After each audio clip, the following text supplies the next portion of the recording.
David Begnaud is joining us now. He has more information on this breaking news. David? Good evening. I just got off the phone with Dee Stanley. He is the Chief Administrative Officer for the city of Lafayette.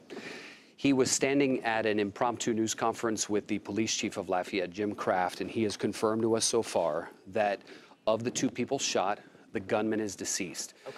A second individual is dead. We don't know the gender of that individual, and we don't know where the body is in proximity to the movie theater. Here's what he was able to confirm.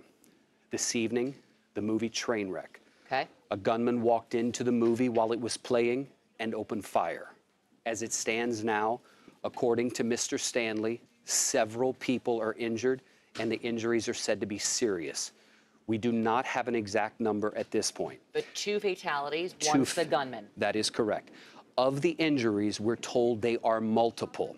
Again, I don't want to put a specific number on that. We've been told a number, but we have been asked to back off that exact number for the time being. Okay, that makes sense. There are several hospitals, Alison, in the area, a couple of them being Lafayette General Medical Center and Our Lady of Lourdes.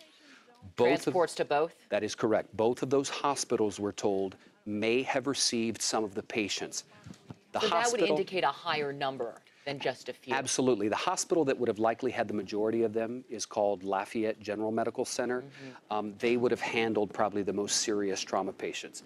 This movie theater, the Grand, is located off Johnston Street. Right. We were told it's a crowded intersection. It's 7:30 on a summer night. Yeah, a very busy area, packed with restaurants, the movie theater. Right next door to the movie theater is actually a graveyard, a very well-known graveyard in town.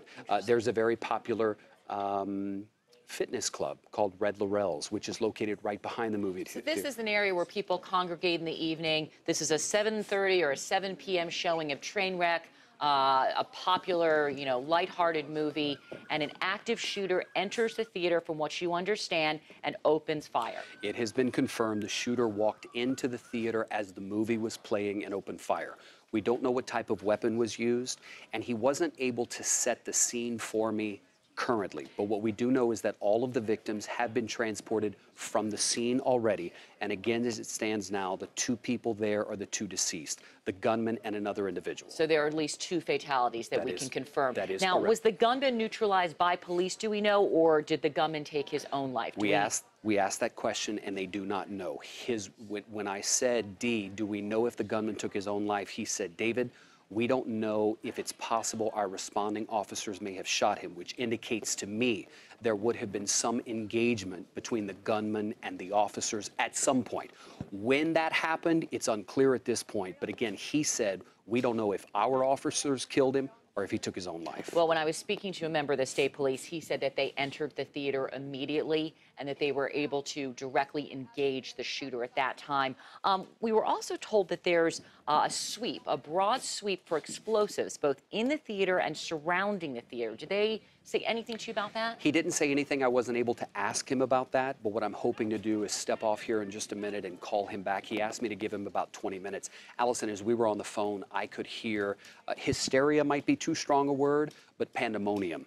In the background as people were yelling out to others, trying to figure out, you get the sense that they have been able to calm the scene somewhat. But again, I have to tell you, Lafayette is a city of about 400,000 people. I grew up there. I did not know that. Okay. I did. This is a city to the west of Baton Rouge, about an hour, and an area we call Cajun country. Where we like to say it's all about how long you've lived here and who you know. It's one of those cities where we say y'all. This is a close-knit community. Very much so. It's one of those places where you go to the movie theater, there's a good chance you know a lot of the people sitting right alongside. This is going to be devastating for this community then. Someone will know, everyone in that community may know someone involved in this incident. Yeah, and the question becomes, who is the gunman? It's a question we as reporters ask immediately, but as law enforcement, they will always say to us, guys, we don't know that. I can guarantee you one of the first things they're doing right now, as he said on the phone, is we are looking through every article of clothing. We're digging in every pocket. We are trying to find out who this gunman is. Is he a local to the area? It's unclear at this point. Outside? Or did he come in from an outside area? I have to tell you, I spoke to someone at the Louisiana State Police who said that they train for this kind of incident at least yearly. It seems as though they were absolutely prepared to handle this. I mean, the whole thing went down in a very short period of time. It sounds as though they were able to neutralize the shooter one way or another. Unfortunately, we don't have any further information about injuries because that is going to be the question. We have 2 confirmed fatalities, but I think we're all praying that the injuries were minimal. You, of course, said that you spoke with someone who said there are perhaps multiple critical injuries. Well, and he didn't use the word critical, he used the word serious. And the gentleman I spoke to is D. Stanley. He is the chief administrative officer for the city. And when it comes to city hierarchy, he is perhaps one of the 2 bosses for the police chief. There's the chief administrative officer and the city parish president. Louisiana has parishes, he's the city not CEO. Counties. So he's like the number 2. So the chief definitely reports to him. So as he was speaking to me, the chief was standing on the side of him. And he said, David, we know that the injuries are serious. I don't want to tell you how serious they are because I don't want to overstate it. But he goes, this is pretty serious. And he goes, they have all been transported. You know, I got to tell you, it comes, the timing is ironic because right now in Colorado, James Holmes, of course, absolutely, jurors in his trial are weighing whether or not to put him to death for walking into a movie theater and opening fire. Which has just happened this evening once again, tragically.